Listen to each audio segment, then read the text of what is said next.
Hey everyone, if Brave browser is not working on Windows, let's fix it. So to start, open Brave browser. Then at the right side, click the three lines. Then go down to settings.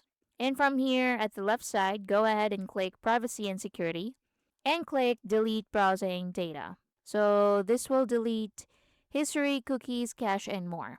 Now from here, make sure you select cookies and other site data and also cache images and files. You can also select browsing history.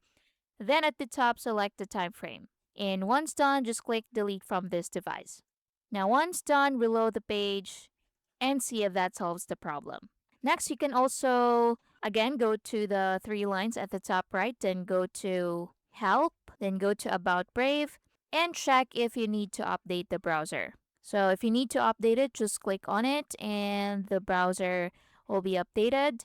And make sure you use the latest version of Brave browser. Then go back to the page, reload it, and see if that works.